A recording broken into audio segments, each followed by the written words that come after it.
Hi, this is Michelle Sam from Sammy Wong's Kitchen. Today I am going to be showing you how to make a universal herb and spice mix.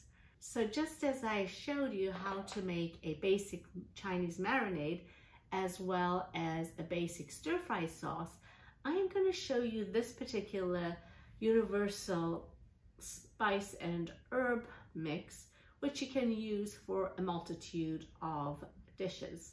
And so as you can see here, there are quite a lot of ingredients that go into the spice mix. But once you've combined all these spices, and what I do is I keep it here in a large spice container or herb container. And whenever I need to use something that calls for the base, I just take a tablespoon or two and then add in maybe, like another teaspoon of oregano or something else and be done with that recipe. Rather than taking every single spice and herb out of your cabinet, and that just kind of wastes time. And if you don't have to waste time and most of the ingredients are all in this container, this is the way to go. So I'm going to show you what comprises the basic mix, and then I will also show you various dishes like a unbelievable 13 bean soup, which uses this spice base. I use this also for my steaks, my grilled shrimp. I've used it as the base for stews and pasta sauces, so it'll really make your life easier. Before we get started, 2 tips. One is if you buy some herbs that have the whole leaf and maybe even the flower, for example, if you get the Mexican oregano, you might need a coffee grinder or a blender that will actually finely chop the herbs, as well as a digital scale. And I highly recommend getting a container that you can store your spice mix in, because this is going to last you for a bit of time, but it'll make your life so much easier. So let's get started. So for this universal dry spice mix, I'm videoing this just to show you a few tips for making this. One is to use a digital scale, because we're going to be making this in a fairly large quantity. You're going to need a scale rather than to be using many teaspoons of a particular spice.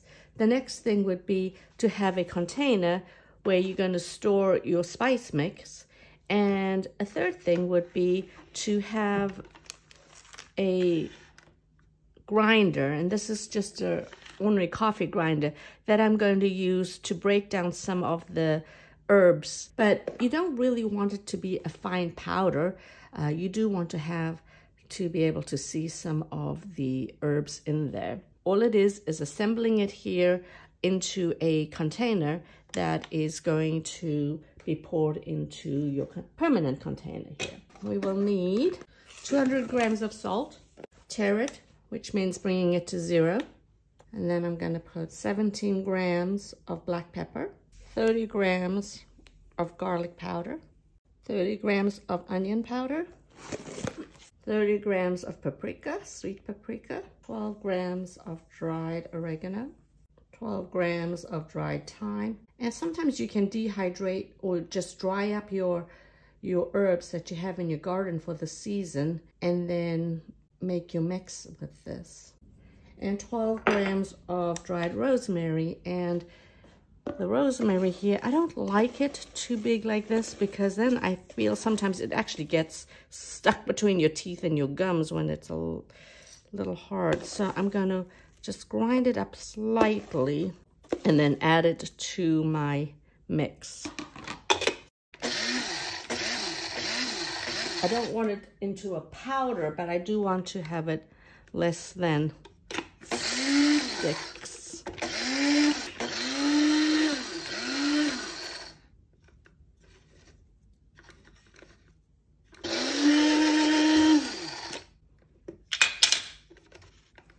Okay, so when it looks like this is perfect. So I'll need 12 grams of some dried rosemary,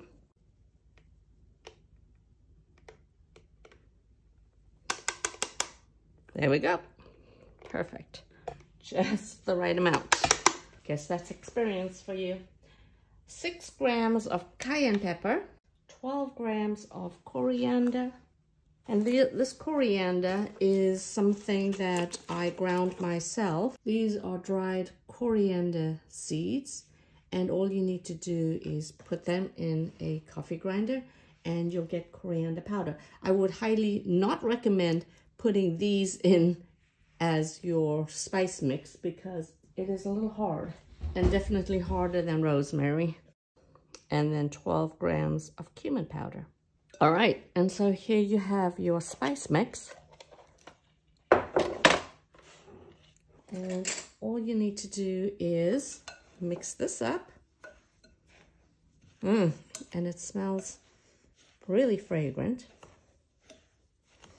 And what you're trying to do is make sure that you get all your salt evenly distributed. And if you have a big enough container, you can actually shake it up once you've poured it in. This is a funnel that is actually for preserves. And I'm going to put that on the mouth of my big container. It's just right on top there, but it makes it a lot easier to pour.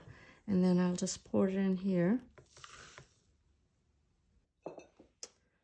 And once it's all poured in here, this is your spice mix. And you can just give it a good shake.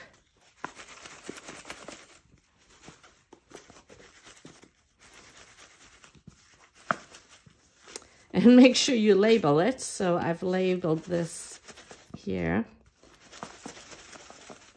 And here is your spice mix that we will use for other dishes. More recipes can be found on sammywongskitchen.com or social media. If you found this video helpful, please subscribe to my YouTube channel. Thanks!